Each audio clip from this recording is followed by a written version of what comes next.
Assalamu alaikum. So we'll start with our new topic of photogrammetry. So this basically means to gather ground information using aerial cameras. So it can be done from tall buildings, it can be done from drone photography or from any aerial vehicle where you take photographs of the ground and then use those photographs to gather information about the ground. So it has two main parts, metrical and interpretative. So metrical is basically when you take photographs and then calculate distances or gather other information from that photograph, whatever is relevant to you, for example, volumes or elevations. And then the second part is interpretative, which means that you recognize objects and then you calculate their sizes or shapes or any other relevant information that you want. So this is basically now been transformed into remote sensing, something that we did in that topic as well. So over here, we'll basically focus on metrical photogrammetry in which we try to find out locations, distances, areas, and volumes of the features on the ground using their images. So, photogrammetry is the science of making measurements from photographs, especially for recovering the exact positions of surface points. So, this is a really quick process in the sense that when you go to the ground, you have to pick and choose which information you want to take. So, over here, when you take a photograph, everything appears on that photograph. And by determining a scale of the photograph, it gets very easy for you to extract multiple information in very limited time. So it dates back to 1839 when the camera was first used for surveying purposes. The advantages of photogrammetry are the most basic advantage is speed of collecting spatial data in an area. So like I said that the alternative of photogrammetry is to go to the field, use conventional instruments to gather information, and you can only gather so much information. So for only the points that you take measurement, only that objects would show on your map. When you take a photograph, everything that's visible shows on your map, and then you can extract information very quickly once you have gauged the scales. That is why once you have gauged the scales, that is why this is very quick process. It's low cost. Nowadays, cameras aren't very expensive. Similarly, drones aren't that expensive as well. And the conventional instruments are more expensive than the combined price of camera and a drone. That's why it is now classified as a low cost procedure. Third is ease of obtaining topographic data, especially in inaccessible areas. So that is where it really comes in. The areas which are inaccessible or which have some ground cluttering or obstacles. So in those areas, you can take the picture from the top and then extract relevant information. And the fourth is reduced likelihood of omitting details in spatial data collection. So, like I said, in conventional data collection mechanisms, you only get information that you try to gather or that you take information for or that you measure actually. Um, there's a very good chance that you'll miss some information and then you'll have to go back to the field and get that information. In photogrammetry, everything that's visible shows on your picture and there's no chance of missing any information. So photogrammetry has many uses. It is used in land surveying to compute coordinates of section corners, boundary corners, or points or evidence that help locate these corners. And then it is used to map shorelines in hydrographic surveying, determine precise ground coordinates of points in control survey. So it's used both for control survey and the construction survey. And then it has different applications such as to map the shorelines to see if the sea level is rising or decreasing. So numerous applications. And then it is the basic data input into your GIS systems. So whatever photographs that you take, they can be the basic inputs into your GIS models on which they are basically built. So what sort of aerial cameras are required for this procedure? So usually you want pictures taken over a large extent of an area. So that is why the cameras that we want are the ones that take multiple pictures in very short interval of time. So that is why for the camera you need a small cycling time. That means you should have a fast shutter speed. and fast lens so that it can take multiple pictures in a very short instant of time. It can take clear pictures. So now we'll differentiate between two types of aerial photographs. One is a vertical photograph and the other is oblique photograph. So a vertical photograph is the one in which the camera axis is aimed vertically downwards, or it is as nearly vertical as possible. So that would be a vertical photograph, and that is something that is required for us, that is beneficial to us. The other sort of photograph is called as an oblique photograph, in which the camera axis is inclined. And when it's inclined, that means the scale would change through the photograph. So the objects which are closer to you would seem bigger, and those which are far away would seem smaller. So the scale would change. And oblique photographs further have two different classifications: high oblique, in which you can see the horizon, like the picture in the left, and the low oblique, in which the angle is not that horizontal. So the scale would change, but not as much as in a high oblique photograph. So over here, you can see the picture. On the right, you have a vertical photograph in which the camera is kept vertical. And on the left, if you take a picture like that, that would be oblique photograph. So oblique photograph would be beneficial in the sense of reconnaissance survey, or just seeing what the horizon looks like, or what sort of topography is there around the project site. But if you want to take measurements such as distances or areas and volumes and locate points, for that you need vertical photographs. So once you take a photograph, the next step is to extract information. And for that, you need to know what is the scale of the photograph. So there are three main ways to determine scale of photograph. One is by using camera's focal length and flying height. Second is by using a map of the same area. And the third is by using length of any known line boundary or landmark of the same area. So we'll discuss these one by one. So the first method is to determine the scale using the camera's focal length and the flying height. So if we know these two things, the scale of the photograph would become equal to focal length divided by the flying height from any datum, uh, minus h, where h is the elevation of the point. So this can be derived from this equation over here. If you see this triangle,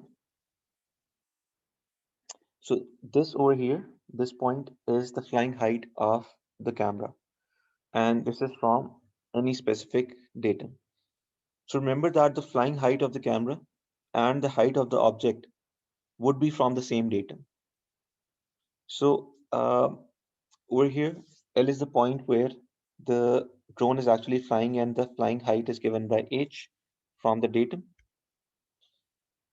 And this small f is the focal length of the camera. This line is where the image is formed. So that means when you take a picture, uh, this is the ground point A. This appears on the picture, and this is the ground point O, which again appears on the picture. Their actual length on the ground is AO capital, and on the picture, this forms the length AO small. So that means the scale would be equal to uh, the length on the picture divided by the actual length on the ground. So this would be the scale for the point, let's say, scale for the point A. And this is equal to, if you take the ratio uh, of the similar triangles, so you have one triangle, capital L, small o, and small a, and then you have another bigger triangle, capital L, o, a, capital, and a. So if you take this triangle over here and take the ratios of the similar sides, so one side is this one, which is equal to the scale, and then if you take the vertical sides, so for the small triangle, the vertical side or the altitude is focal length, and the length for the bigger triangle, LOA capital, is equal to this line over here. And the length of this side is equal to the flying height of the drone. minus the height of the point from the same datum. Now, if we equate these two equations, that means the scale is equal to the focal length divided by the flying height of the drone from the datum minus the height of the object from the same datum. So this expression is basically equal to the scale of the photograph. Now, the thing to observe from this equation is that on the ground, if you have points at different elevation, the scale would change. So this scale equation or this scale value of the scale would be for the point A. The point C would have a different scale. Point D would have a different scale and point B would have a different scale. Now you're taking the picture from the top, but different points, since they have different elevations, the scale would change. So the points which are uh, the points which are at different elevations would have different scale, and this is something that we need to take care of.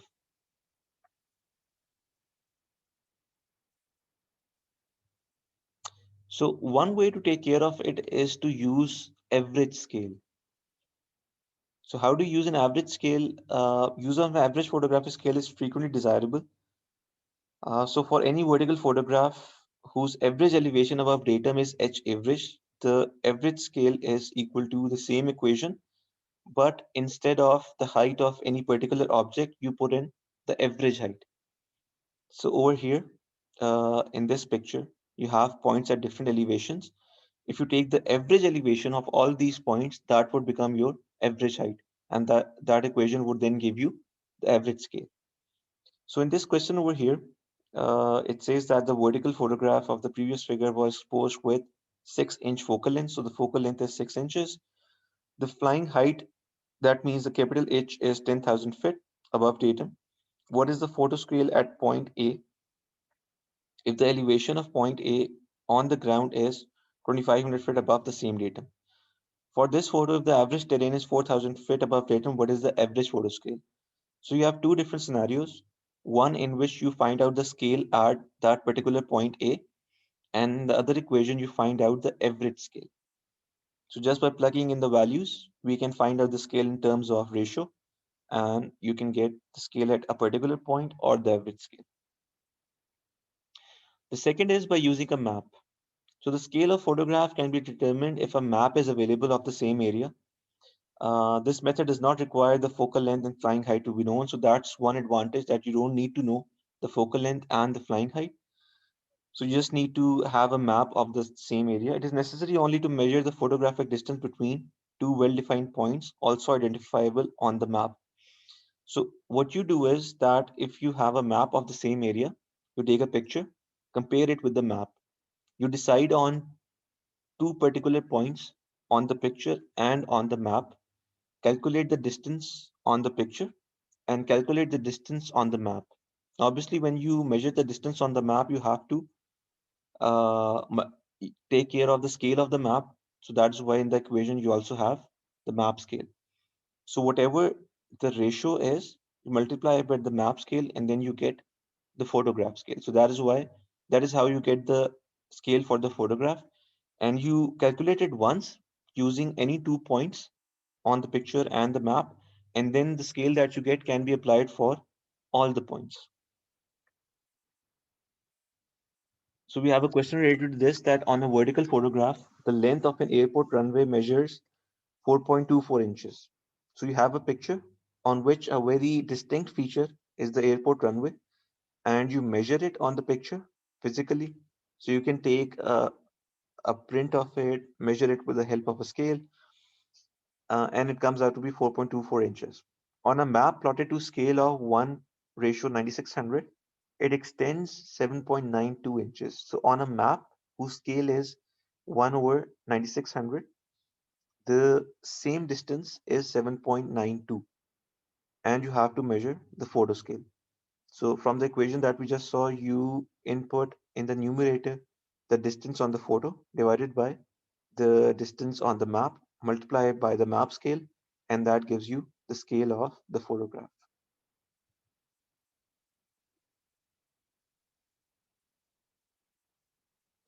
The third procedure is to determine the scale of the vertical photograph using known dimensions.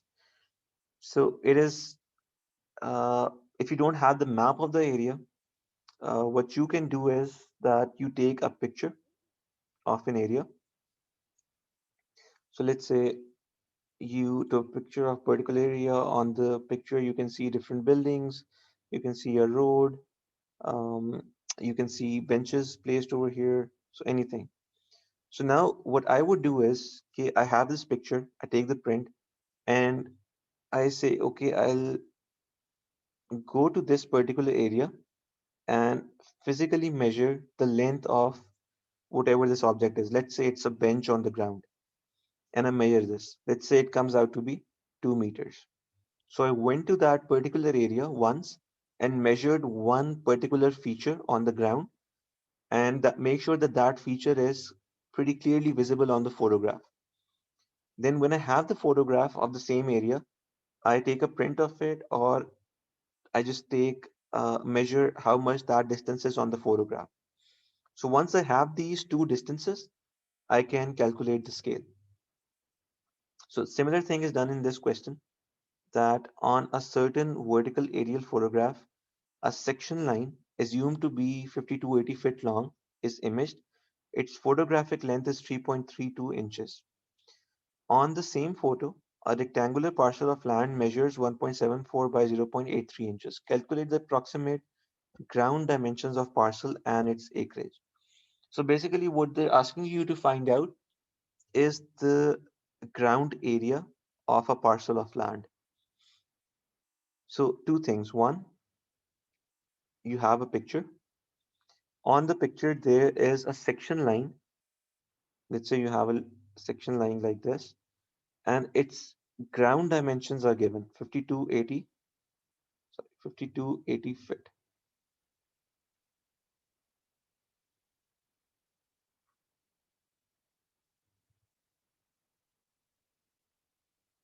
So its ground dimensions are 5280 feet. And on the photograph, this length is, let's say, 3.32 inches. Now, this information is enough to find out the scale. Once you have the scale, what they're asking you to do is, okay, on the same picture, you have a rectangular land and whose dimension on the picture are 1.74 inches and 0.83 inches. And what they're asking you to find out is the actual ground dimensions of the same land. So first we need to calculate the scale. So scale can be calculated from the section line. Its distance on the picture was 3.32 inches, and on the ground it's 5280 feet. So if you take the ratio, that means your scale is 1 inch is equal to 1590 feet.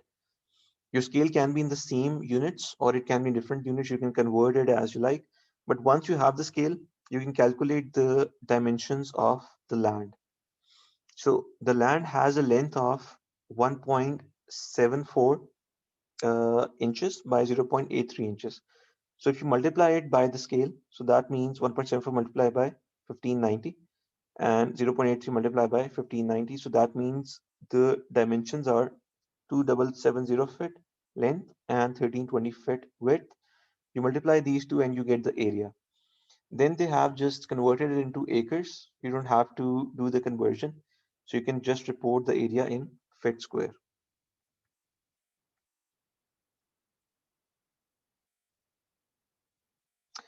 So these were the three methods of finding out the scale of the picture.